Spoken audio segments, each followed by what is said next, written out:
So hello, everyone, and thank you so much for joining us for another CAYC Rethinking Story Sharing evening or afternoon or night, wherever you are. I know our guest speaker, Laura, is at 8 o'clock at night now. And I know some of you are in BC and all over our wide space here. And we're very thrilled to see so many familiar faces and of course, some new ones. So welcome. I'd like to start by acknowledging that we are meeting virtually today on Indigenous lands in what is known as Canada.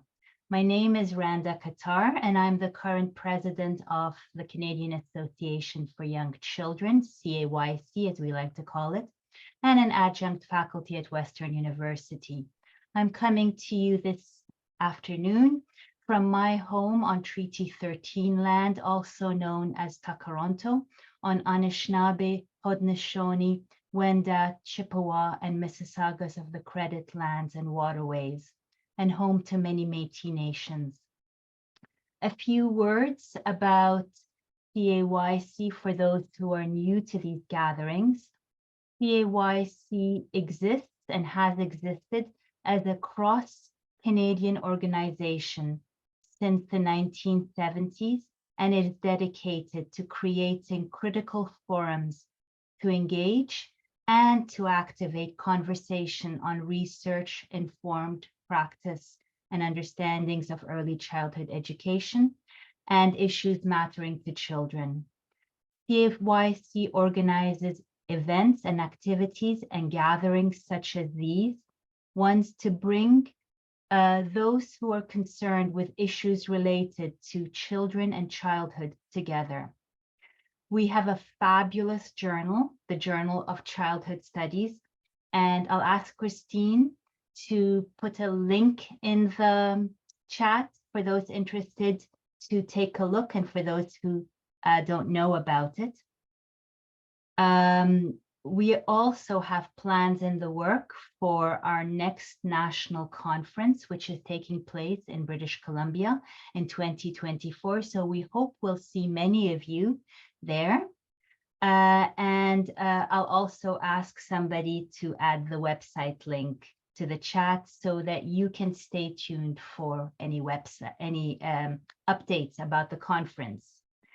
I'll also ask some of my colleagues who are here tonight with us to put their names in the chat and also the province or territory that they are national directors for, so that you know who is the local rep in the area that you're at and who you can contact. And for more information about CAYC, and if you'd like to become a member of CAYC, please visit our website. We hope you'll consider becoming a CAYC member and become part of this awesome organization. Before I turn it to my colleague and dear friend, Christine McLean, who will introduce our guest speaker tonight and the agenda for the evening, I want to briefly share the purpose or some of the purposes of these Rethinking Story Sharing evenings and gatherings that we've been regularly holding for the last year. At this urgent moment in the history of early childhood education in Canada, we have the opportunity and also, I would argue, the responsibility to engage differently and to act with the obligation of rethinking what is ethical practice, how we understand children and childhoods in the 21st century, and how we go about asking questions about the conditions for creating the kinds of worlds we want to live in. And with whom, human and more than human, these can be shared with, pardon me.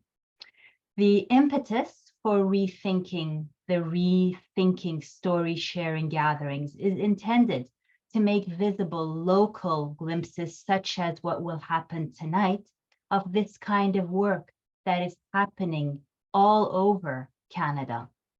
And now over to you, Christine, to introduce our speaker. Thank you.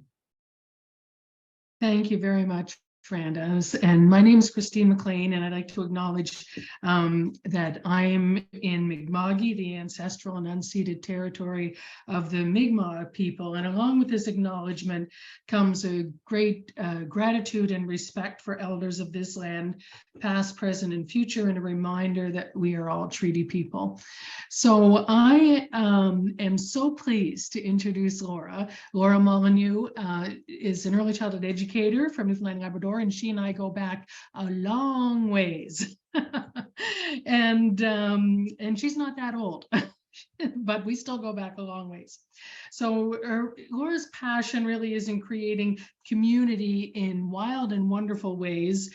She's the executive director of the Cloudberry Forest School, which is located at the O'Brien Farm in St. John's. And I know there's a whole story behind that as well, which I'm not sure if we'll be talking about tonight, but it's very interesting. When Laura is not on the farm, she can be found keeping senior dogs alive well beyond their life expectancy, individually, 1 or 2 dogs at a time, and also eating apparently more takeout food than she should.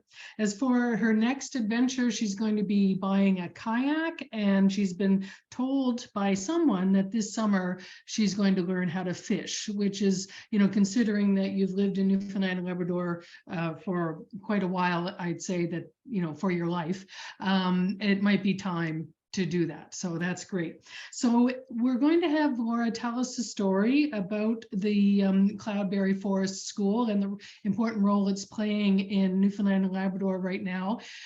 Also, I just wanted to mention what we're going to do is when Laura is finished with her presentation, we're going to have a little bit of time, 15 minutes or so for questions and answers, and we can certainly be flexible on that too, depending on how many people would like to ask Laura questions.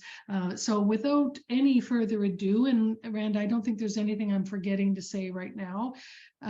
If there is, we can figure it out later. I'm going to just go ahead and let Laura begin. So everybody, here's Laura Molyneux.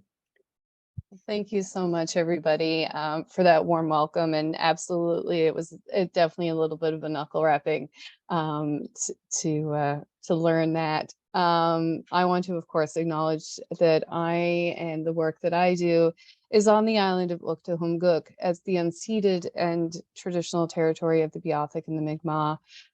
We have the added pleasure of being part of Newfoundland and Labrador is the traditional and ancestral homeland of the Innu of Nitassinan and the Inuit of Nunasiavut and the Inuit of Nunatuavut. Place and land are integrated into the core of the work that we do, and if we strive to continue to improve on the there we go.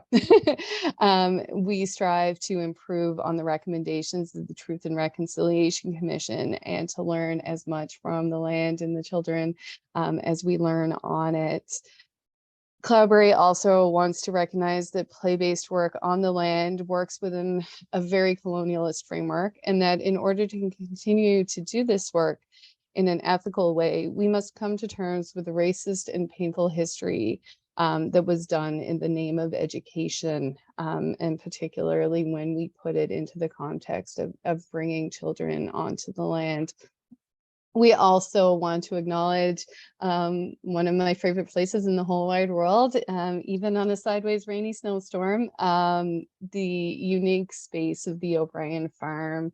That's our home base. It's a 33-acre urban farm in the center of St. John's, and its role and complex and rich history as a space for resiliency and innovation, because that has really been an equal character in the story that I'm going to share with you guys today.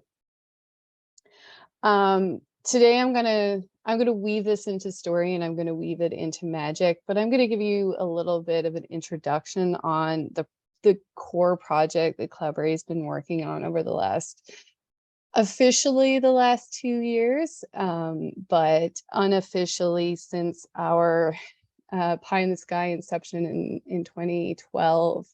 We're going to talk a little bit about the methodology, who we're having these conversations and why it's so important. We're going to have a little bit of a talk about some of the learnings that we've had as part of these conversations. Some of them are quite glaring and obvious, and some of them, we're still unpacking and having a look at. And some of them that I'm going to share today, I actually just learned about at 3 o'clock yesterday afternoon. So it's a very fluid and ever-growing process. And as my stepmom always likes to say, the only thing that's ever correct in a project is the proposal.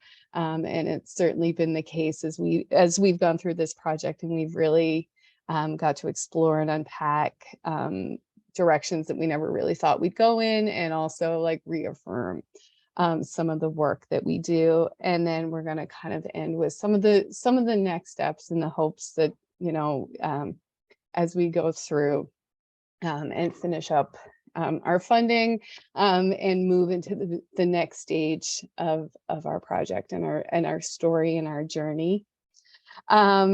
In order to have this conversation, I wanted to start the presentation with a definition that we follow when we're talking about the Forest and Nature School ethos, because it's going to shape exactly what Rhonda was saying in terms of how we see children, how we see the future for children, how we see the work that we do with children. And so for this project, we define Forest and Nature School as an educational ethos and practice that centers the land and the child at play. Sorry, my host. Children and educators build a relationship with each other and with the land through regular and repeated access to the same natural space over an extended period of time. And I'm going to go into a little bit of the unique programming that we offer. But the importance here is including the children in the land at the core of what we do, and the adult is simply just kind of being the facilitator, the co-conspirator in creating that and placing our role in a way that, using our power and our knowledge, we can ensure a better future and reduce barriers and increase access and make this type of programming available to as many children and families and educators as possible. Throughout Cloudberry's existence, there's been one word that comes up time and time again, whether it's a sideways freezing rainy day, and the staff are all coming in at lunchtime, and the administration staff at the farm are like, "Oh, how's your day today?" And the word always comes up. The word is always magic. And so this quote was actually pulled from our first year evaluation report that was used repeatedly by parents as well. So it's a word that we use as educators to describe the site, to describe our experiences with the children. And it's a word that parents use in describing the experiences for them and their children. This magic is sacred to the parents and attributed to the skills of the educators, as well as the freedom and endless opportunities the forest provides. As one parent summed it up, Laura and Nora are Cloudberry whisperers. And that's a direct quote from our evaluation team. But this phrase has been woven in and out of the project from the very conception. And it kind of takes on this whole other meaning sometimes, because every time we've come across something that's seems like an impossible barrier, there's been a little bit of Cloudberry magic, in a way that we didn't think was even possible. The Minister of Health moves into the Minister of Education, and all of a sudden the health outcomes of Forest School are his, that he's ready to take this on as a piece of the project. To having, and I see she's here on the call, but one of our lead staff is going on maternity leave, and that was very, very stressful, and the right people have fallen into the roles at the right time to be able to continue that magic and bring the space and the program along. I've done a lot of talking without introducing exactly who Cloudberry is or what we do. And that was intentional because I don't want this to be seen as like Cloudberry's story or Laura's story, but a story about how we can start having those conversations and reframing where children and land fit into the very complex and becoming even more complex as I find out more and more about it, of, you know, what we call confederation building, which is our parliament, you know, our cabinet. We call it up on the hill. And it's where all the white guys in suits are making all these decisions, and you know, where does Cloudberry fit into all of that? There's a lot of forest and nature schools across Canada, and some places have found ways to fit fit forest and nature school into existing childcare services legislation. And since Nora and I did our training back in 2013, more and more programs have been opening up across the country, and it's a very exciting shift that we're seeing, but we're almost seeing the sector and the education and the educators shifting quicker than the legislators and the regulators. We are Newfoundland and Labrador's first forest preschool. We came into existence as an entity in 2014, and we are owned and operated by early childhood educators. And our philosophy has always been to strive to apply best practice of early learning, community knowledge, and research into offering high quality early learning programs for children and educators. And what are we doing? Right? So we're talking about all this talk. And the abridged version, the 7-second elevator pitch, when everyone's like, oh, what do you do for a living? I'm like, well, I'm currently piloting possibilities for the creation of a unique forest and nature school designation under the Child Care Services Act, which means absolutely nothing to about 85% of the population.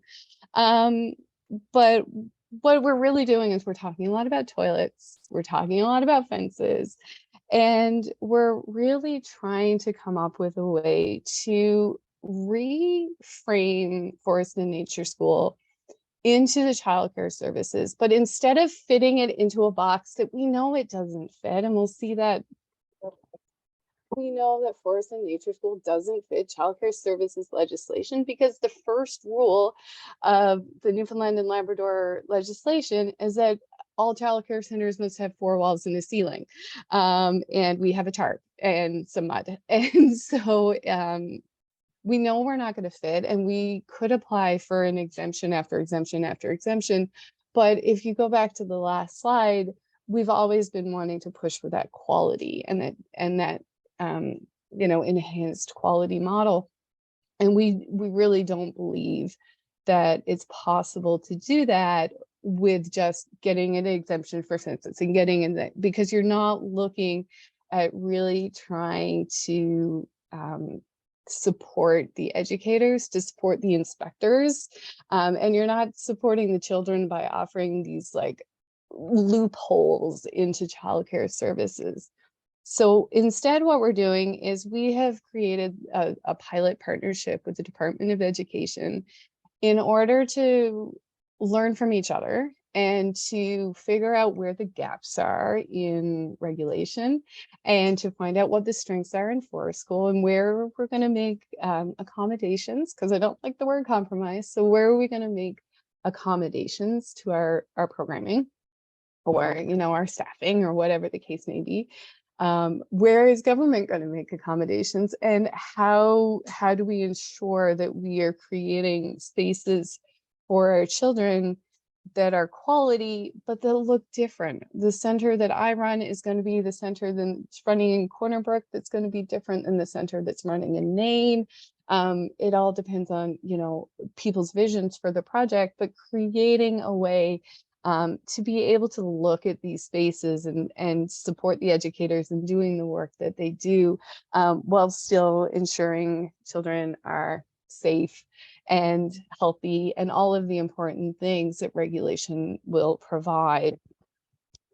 So I'll give a little timeline, but basically what it is we've created an opportunity for the Department of Education. We are operating under a childcare exemption, which, is ironic from what I previously said, but through this process, we are operating under an exemption with the Department of Education that took a long time to get, and you'll see that in our timeline. But the exemption operates on the assumption that, like any other childcare setting, the inspectors can come at any time and look at what we do and make their notes. But we aren't able to be shut down based on our inability to meet certain legislation criteria. Obviously, if they saw something incredibly unsafe, their role then would be to intervene. But if they don't see a fence, or they don't see a sandbox, or they don't see a block area, it's a point of conversation and an opportunity to have conversations around what we would need instead, rather than, giving us a violation for our lack of block area, because they're just not going to see it. Just checking my notes here to make sure I covered everything.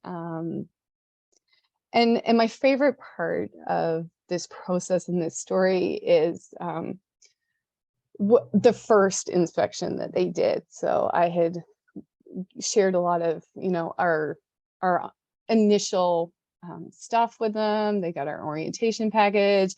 I sent them the clothing guide. We set up a meeting. I had the map. I shared all our policies and procedures, and we went into the program, and they were having a look around, and their initial impression was that they were quite impressed with the programming.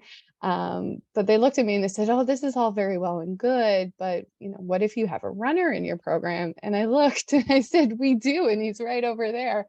And he was just playing with the dinkies in the snow. And I said, just watch for a minute. And as he got up and he went to somewhere else, you could see how the staff were facilitating his support and ensuring his safety in a really authentic and really beautiful way that even the inspectors that are specifically trained to catch these things couldn't see that he was just about to take off. And we've never lost him since.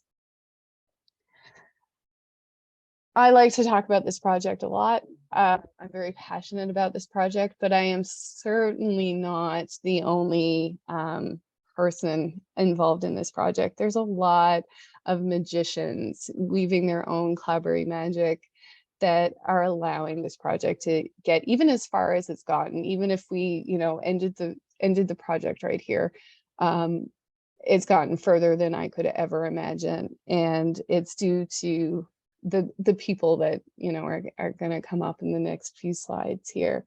And this is a photo from our Little Puddle Ducks program, which is our parent and child, or adult and child programming. So I'll put myself first because this is my slideshow. I am a level 4 early childhood educator. I came from the licensed childcare world. I came from trauma-informed care, and I came with this idea that, bridging a lot of the theory that I had learned was going to be really, that more and more it was lending itself to explore this idea of forest and nature schools, which I was originally introduced to through Rusty Keeler, and then went and got my forest school certification through the UK Forest School Association when it partnered with Forest School Canada way back in their inception. And I've never been very good at being told no, so worked in middle management for a while, and just felt like I wanted to see if this was something that could be done. And so I tried it and, explored and met many other amazing members of the community, and sort of found this team. Aaron Rogers and the O'Brien Farm are co-conspirators in all this, as well as the children. It's incredibly invaluable to have someone on your team that has absolutely zero knowledge about early childhood development and asks some of the questions that you have forgotten you even had going forward. But in order, again, to be working in a place-based programming, you want to make sure that you have the support of the place. And more than tenants, we are educational partners, and that doesn't just go along with, you know, funding partners, but this vision of including children on the farm and including children in the work that everyone does. Erin manages a active working farm and museum, and the children play a huge part in many, many pieces of that project, from planting in the garden, watching the tractor, and just being welcomed and really modeling what inclusive childcare spaces look like in a community context, even when you're not a trained early childhood educator. The Department of Education, and I want to highlight the role, I haven't seen if she's logged in yet, but the role that Mary Goss-Prowse played in this project. She was the manager of the childcare services when we went forward with the idea of trying to figure out what all this was about. And Mary held on to that magic maybe more so than anybody else, because I was ready to just be like, how do we regulate this in this context? And I remember having that conversation with Mary, and she says, you're going to lose the magic. Like, if we don't do this right, if we just try to fit this, you know, square peg in this round hole, it's going to lose what it is. So let's do this with purpose and intention, and really unpack what you are and how the department can support that without losing that magic that is Forest School, that makes it so special and so unique. The Lawson Foundation. I don't know how many of you are actually working in the childcare sector, but as you know, there's not a lot of money kicking around. And the Lawson Foundation has been a financial and emotional support for this project.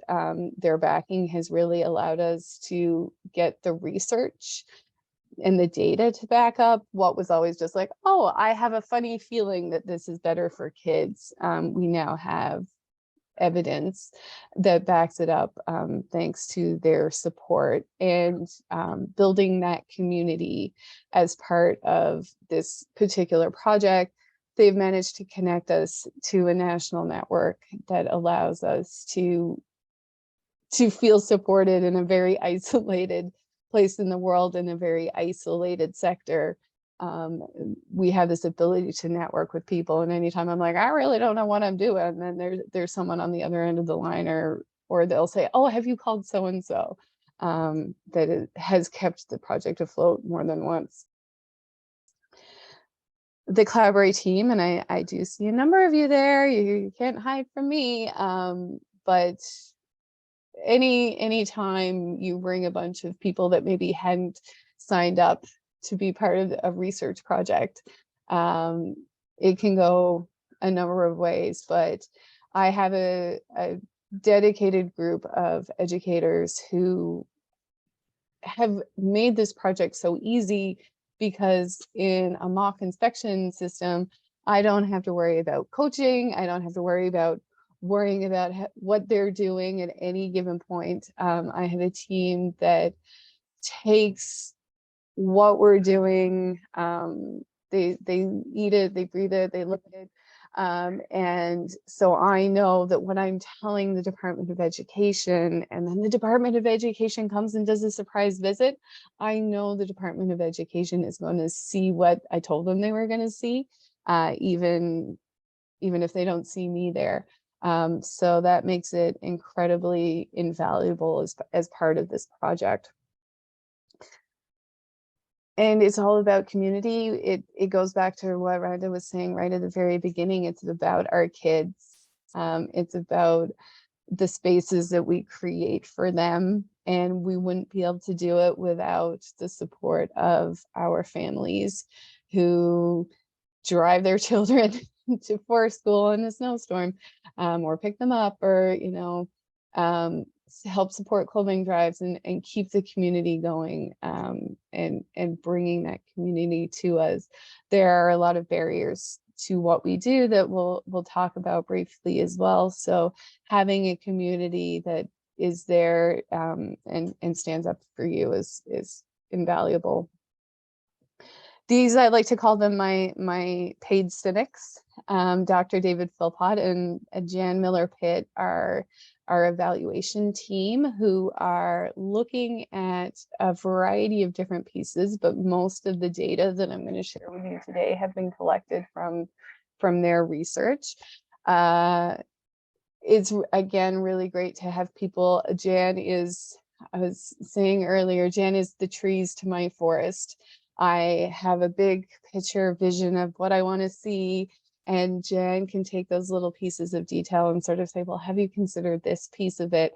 I'm going to, putting it all together in tangible data that is really helping support the work that we do, in my passion and my enthusiasm for the work.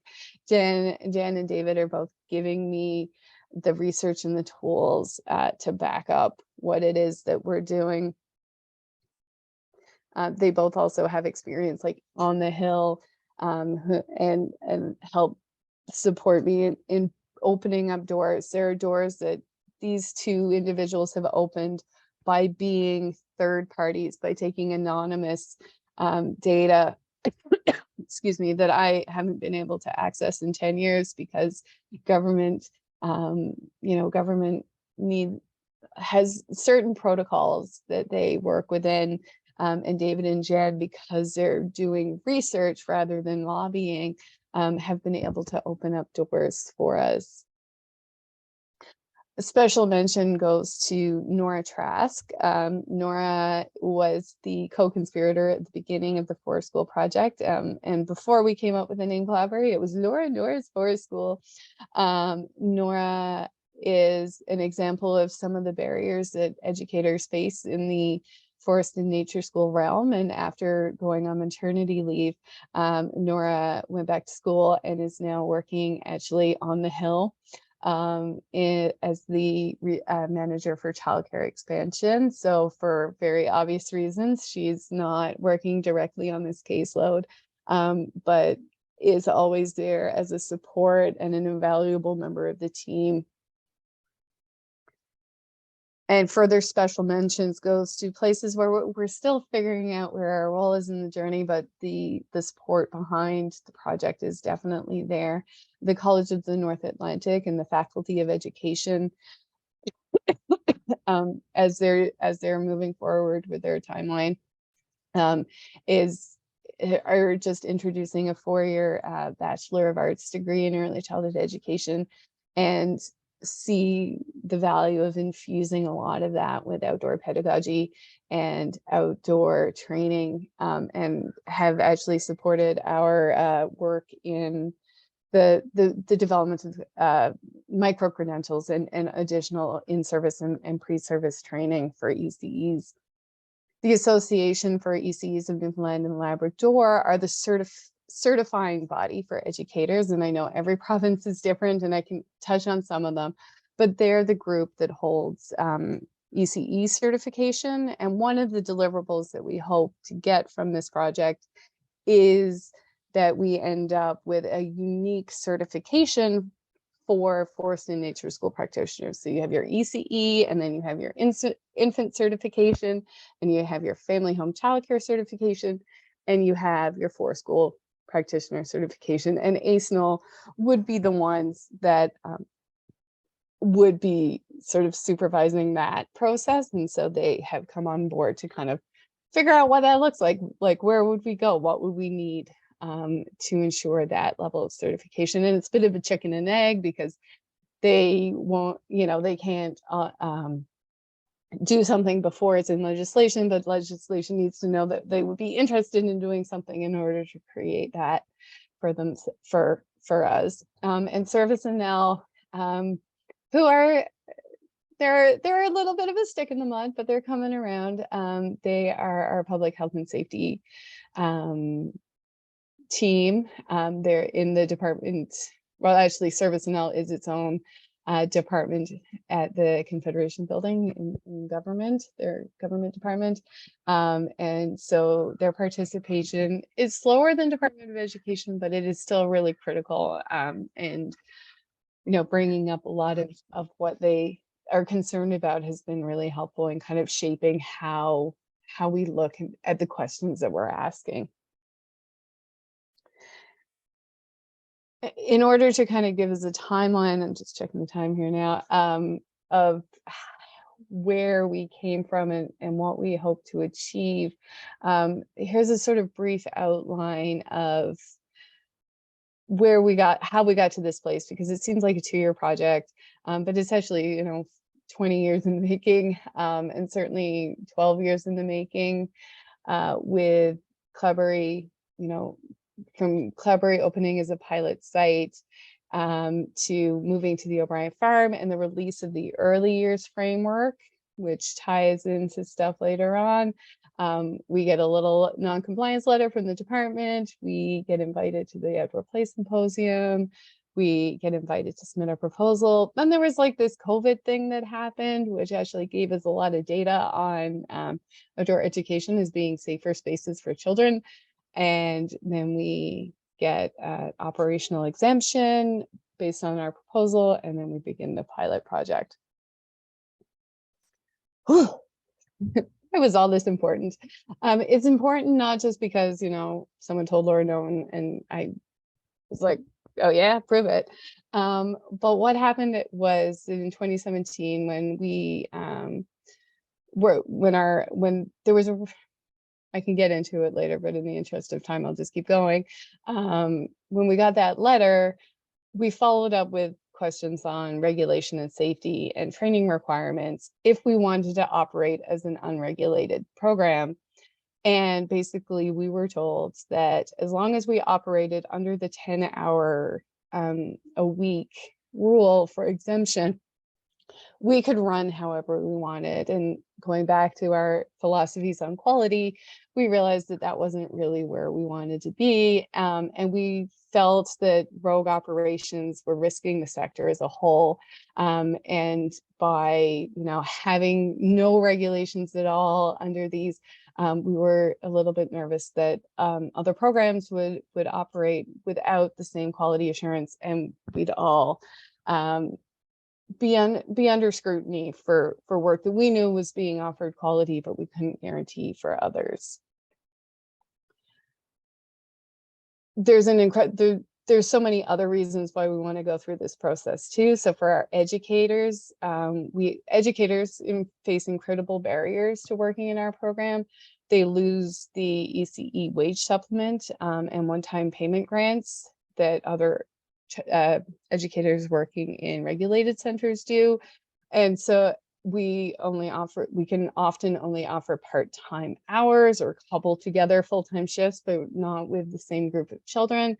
And so we actually have a reduced diversity in our program compared to other centers, because our educators have to be at a place where they can already come over some of the barriers. Our families face significant barriers to enrollment. We can't access the $10 a day childcare program, for example. Our program is entirely fee-based and it's entirely part-time. So parents are juggling childcare issues all the time with our programs. And so we wanted that to change. And through regulation, we can access things like the $10 a day childcare. We also have this core belief in children, and that the way that we teach and the way that we have children experience the land and the space, our low ratios, our child-directed learning, the opportunity for big movement and loud voices has been incredibly meaningful for children with ADHD, autism, and others who have been unsuccessful in childcare settings.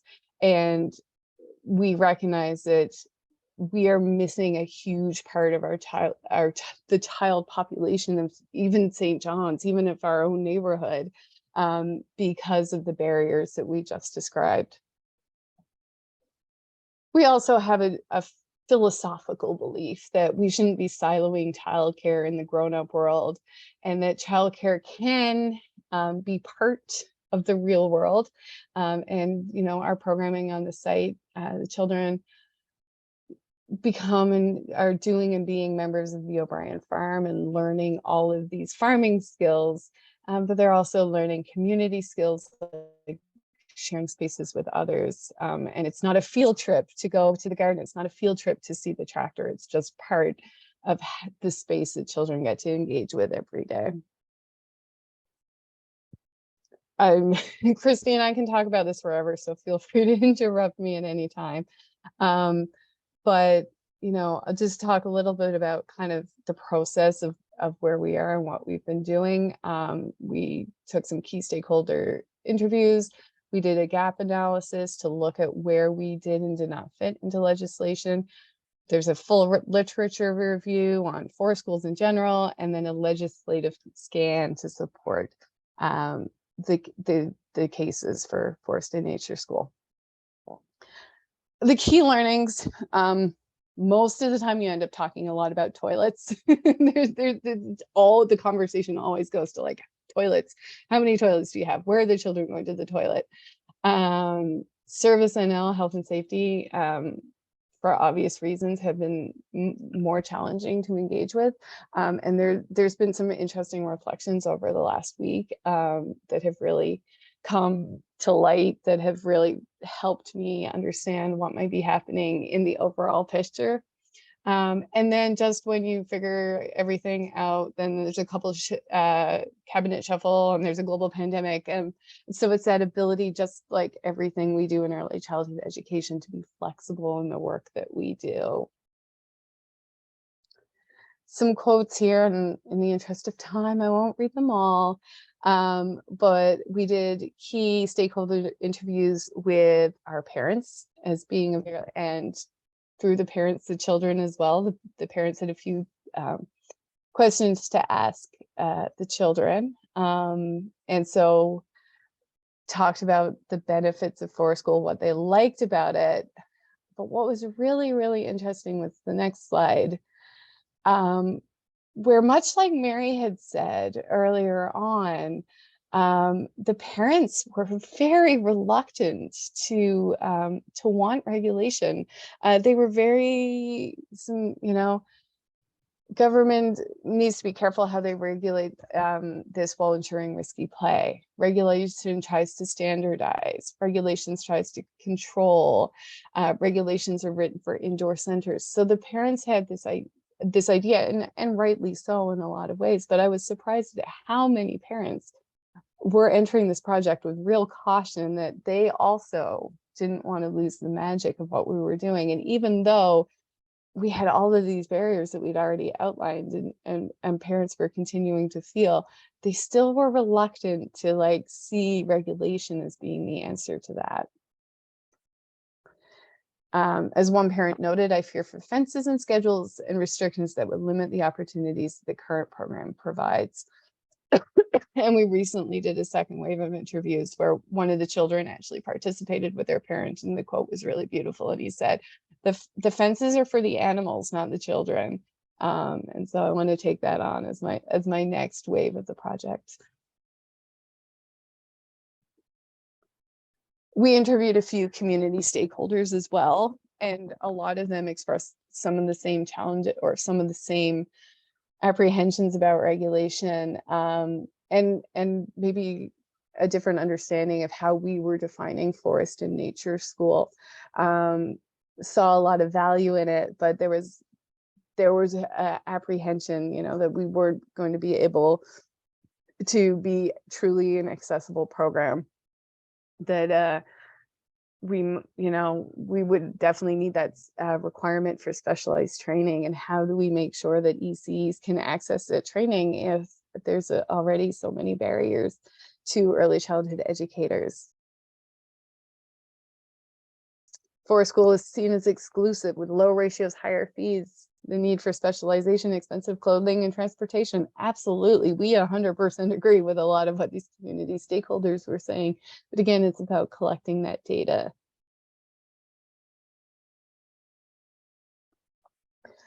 We also did ethnographies. So we had anonymous interviews. Every time the inspectors of the Department of Education came, they did these, they would do follow-up interviews with our evaluators, and they're anonymous. I don't know who said what. And David and Jen have noticed that, you know, their pool is very small, so they're not sharing any of this data with me for confidentiality reasons, which truly, you know, I totally appreciate, because that's the value in this project.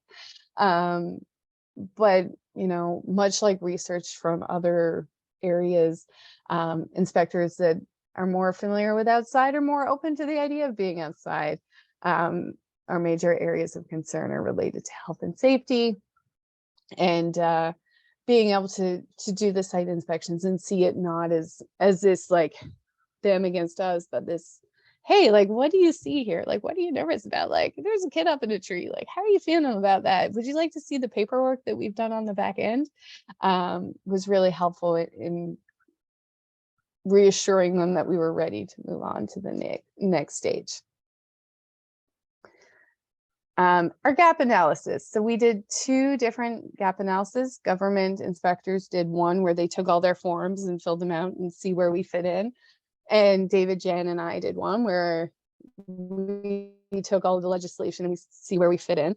And lo and behold, you line them up, and we all agreed on the same things, how we fit into that space. Mostly, as you can see, it's about toilets, and porta potties actually are in the legislation as being absolutely 100%. No way are they absolutely ever allowed in childcare. But there are other spaces where porta potties are part of legislation. So we were starting to build that conversation of like, well, you know, if you're a forest school, then can you fit into having this type of legislation for your toileting? They're really, really concerned about toilets. The gap analysis identified a few things. I don't think they're going to come as any surprise to anybody who's familiar with the forest school concept. But basically, you know, these are things that we've all kind of co-established as being as being things that we really need to make sure that we're looking at as we look at creating for a forest and nature school. Ratio and group size. We want to make sure that we have an appropriate group size for the work that we do. Our policy right now is we do legislation +1. So in Newfoundland and Labrador, preschool legislation allows you to take 8 children. So we do a preschool ratio of 8 children to 2 adults. And we apply that ratio based on whatever age group we're working in. Risk benefit assessments. So if you're going to be doing this kind of work, how do we ensure that quality? How do we ensure that safety? Legislation has no definitions of risk or risky play or risk benefit assessments or anything, because it's designed as building code. It's designed as being as a space to like, how do we manage the space so that the children, you know, don't get hurt? And we're challenging that and saying, how do we manage the activities so the children don't get hurt? How do we ensure that the teachers are trained so the children don't get hurt? It's not about the space, it's about relationships between the adult and the child and the space that are going to guarantee the child's safety. How do you ensure that additional qualification? Where do we fit in? And this is where ASNL comes in. Is there a specific childcare regulation that we need to create that says this person has the specific qualifications to be able to provide that risky play experience and to manage this type of learning experience? Curriculum frame requirements, and this I put in the framework earlier. The timing of the framework versus the timing of our project is really great, because the whole province is moving towards a curriculum framework, and it's a lot easier to prove that Forest and Nature School fits into a provincial early learning framework than it did when we were working through different curriculum models. So this has actually kind of been a really, really helpful piece for us, because it's quite easy to demonstrate how we fit into the learning framework. David and Jan say, well, if you're going to regulate Forest and Nature School, you want to make sure that these centers have weather-related policies other than just like, hey, if the buses come off the road, we're closed. We live in Newfoundland and we regularly have winds over 100. So, making those considerations and ensuring that the educators are trained in making those unique choices based on the site, based on the group. Like our weather-related policies and emergency procedures, we actually run like 5 different groups and they all have different weather-related policies, because it depends on the individual child, it depends on the individual group dynamic, parent schedules, what time the winds come, all of that kind of thing. It's not just about like, a cutoff point. It's like our babies, they don't go out in certain temperatures because they aren't able to communicate when they're cold. Our toddlers and preschoolers have a different group. Our school agers, the teens show up in like sweatpants and sneakers, and I roll my eyes and go, well, it was your choice. So, having these different, meeting the needs of the children in the group. Big one, of course, is toileting hygiene and cleanliness. And as I said before, porta potties are actually illegal in childcare settings. So how do we reframe this and look at this in this specific context to say, okay, yes, if you're inside a building, you shouldn't have a porta potty, but are there ways to maintain the same level of hygiene using a lot of these? And there's research out there, and I'm certainly not reinventing the wheel. I am borrowing research. I am taking research from other sites and from other spaces that have created this research, and sharing it with the inspectors to say like, hey, like, let's look at a way that we can possibly create, again, these unique policies rather than just trying to fit into the box of like, okay, you need one child-sized toilet, because that might not be the case in a forest school program. And then having specific standards is what David and Janet and the consultants of government, we've all agreed, like, it really does need to be its own thing. It can't be covered under the Child Care Services Act. And then access to equity inclusion. How does that look in a forest school context? As of right now, unregulated center, we can't access any of the additional funding support, any grants for adaptations or anything like that. So it, building that into the legislation framework as well is important. One of the biggest things, I'm really almost ready for some questions and answers, but one of the things that has really kind of been at the core of the last couple of months of work is defining the roles of each of those additions, particularly in the legislation. And as I was talking to Jan yesterday, my trees person, I'm talking about this big picture. I'm like, oh, we're almost there. Like, we got this. And she's in the middle of a legislative scan. So she's taking every piece of legislation and seeing if that applies in any way to a forest and nature school context. And she looks at me, she's like, Laura, there is a possibility that forest and nature school actually touches in 150 separate acts.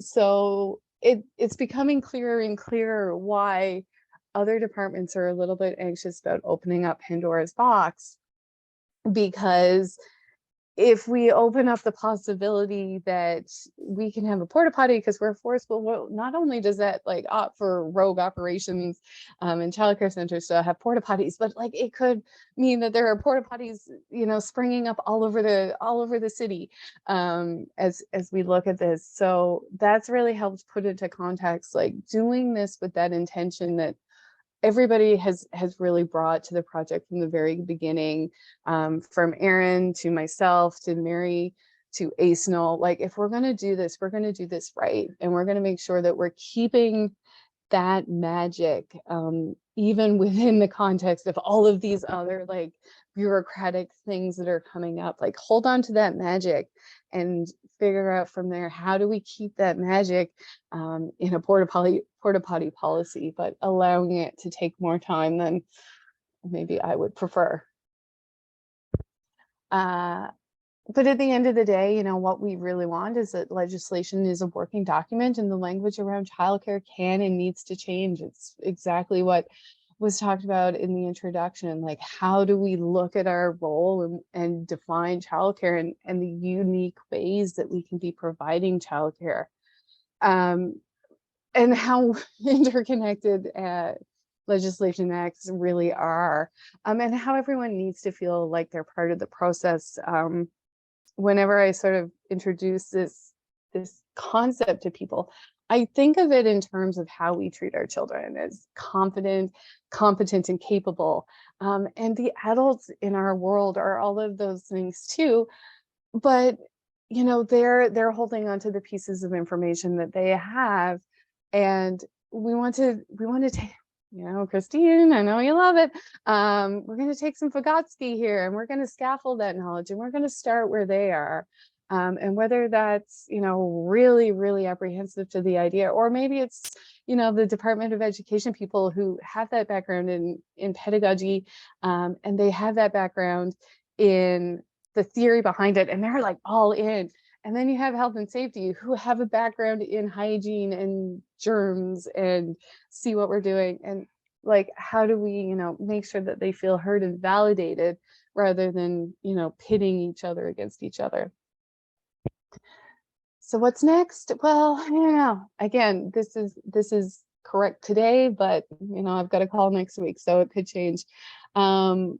One of the biggest things, as we saw in the gap analysis, is creating unique early childhood education training to coincide with the recommendations, creating a space at Cloudberry where people can come and learn best practice, with the idea that we'll create a mentorship model, and people can come and train and learn, and be part of a growing community of practitioners across the province. Continue to engage with Service NL with on-sites and visits and training. We're going to that scaffolding. We're going to meet them where they're to, and have ongoing conversations, because often, you know, people aren't sure whose line is it anyway. Where do they step in? Traditionally, they step in after the program has been approved, but we can't get a program approved because we don't meet the building code. So, you know, again, bringing everybody on and sort of saying like, hey, like, where can we start with this? And continuing to create a stronger network of professionals outside of Cloudberry as its own little bubble. With the big picture at the end of the day, that we see children, educators, and childcare inspectors as competent and capable of assessing risk in all childcare settings. We know that not a lot of people in Newfoundland are actually going to want to do what we do.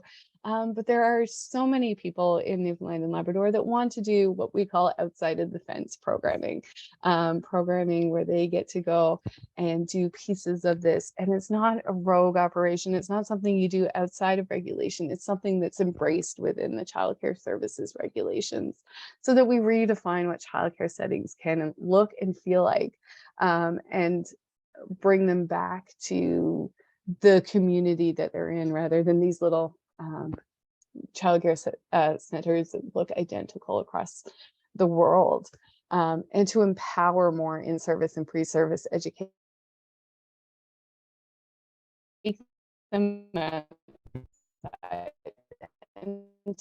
to let them know it's to help them feel confident in doing that, so that, you know, everybody has a better day. Okay, I think I might have gone slightly over time. Thank you so much, Laura. And maybe you could stop sharing your screen, sure, or just so we can get people's faces up there. So much to think about. We only have a few minutes for questions, but so if anybody has, first of all, maybe Laura, I don't know if you'd be willing to pop your contact information in the chat in case anybody Sure. wants to follow up with you.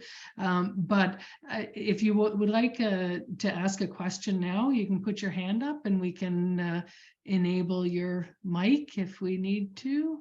Now I can't see everybody all at once. Let me just see. Christine Iris has a question. Yes. Go Thank ahead, you. Iris. Thanks. Oh my gosh, I can't see Laura. Oh, there you are. Hi, Laura. Thank you so much. I was actually part of summit in BC in September that you presented to us and the ministry people, which was really, really good. And as I'm listening to you again today, I'm thinking about how so many of the barriers that you mentioned are definitely part of our experience in BC. And I have been a part of an advocacy group who is pretty much trying to do something very similar in terms of changing the Childcare Act and thinking about childcare not in those restricting ways that you mentioned. However, we're not as far as you are because we can't quite get that pilot starting. Hopefully it will happen.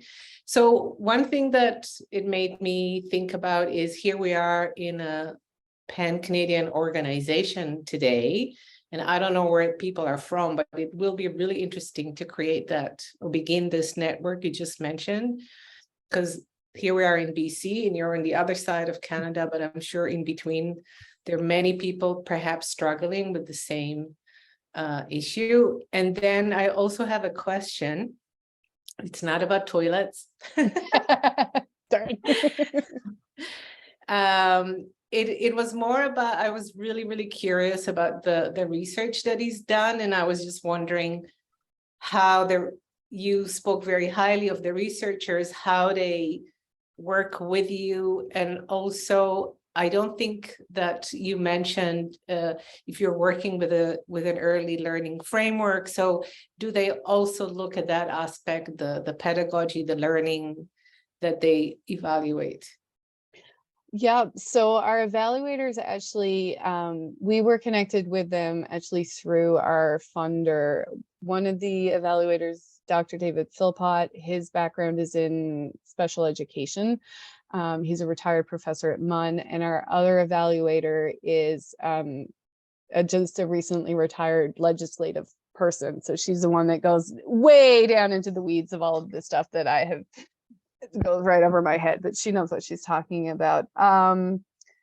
And so we sort of connected with them with this idea that in order to create this space, we did need that third party because there was so much bias with me going and doing this, and government is so stretched for time and space that they have come to our evaluators a number of times and sort of said like, hey, you know that research you got, like, can we see it? Because we know that it's good, but we just don't have time to do it ourselves. The early years framework right now in Newfoundland is not part of legislation. It is quite a new initiative. So they are putting a look at the pedagogy in our first year report, which I believe I can share with you. So Christine, well, my email's in the chat, but I can also get Christine to share that out. That first year report was mostly on sort of that background research of like, is Cloudberry a forest school? What is forest school? What is the pedagogy behind forest school? And then came up with the conclusion that, yeah, Cloudberry is actually quite a high quality forest school. And then we can begin this discussion of how to regulate, but we sort of needed to create this like research that says to the Newfoundland government, like, yeah, actually, you are a forest school and not just like an outdoor education program or rec program or all of these other spaces that forest school labeling can fall under. As far as I know, there's a picture of Rita Joe there. I think we have, okay. That's okay. I think it's been taken care of. Zoom. Yeah. I mean, I think, Rand, I'm looking to you as chair. Maybe will we one more question, or what do you think? I think it's great to have Laura's email, and people can follow up with Laura. And if people have questions and they would like to ask Laura some more questions, they can feel free to either, send them to me. You've got my email because we have you've got my email on the Zoom link. And I can collate the questions. I know I have a question for a couple of questions for Laura, but we'll leave them all because we've only slotted an hour for this part one. Who knows? We may do another one with Laura. But we want to thank everyone for attending our rethinking story sharing gatherings. And we also want to let you know that certificates should come out in 2 to 3 weeks. If you don't receive anything in 2 to 3 weeks and you need one for any kind of purpose, do please reach out to me again. My email is in the chat, and you can also find it in the Zoom link. Thank you so much again. Good afternoon, good evening, good night to everyone, and best wishes. Yes, and you can see there's all kinds of comments in the chat there, Laura. Hopefully you're seeing that. All kinds of thank you. I've managed to get that open there now. And Randa, I guess we're asking our board. Are we asking our board members to stay on? Yes, and our board members will stay on because we will be having our business meeting following this for the CAYC board members. Thank you, everybody, once again. Thank you. So nice to see so many people come out and so many familiar names and faces.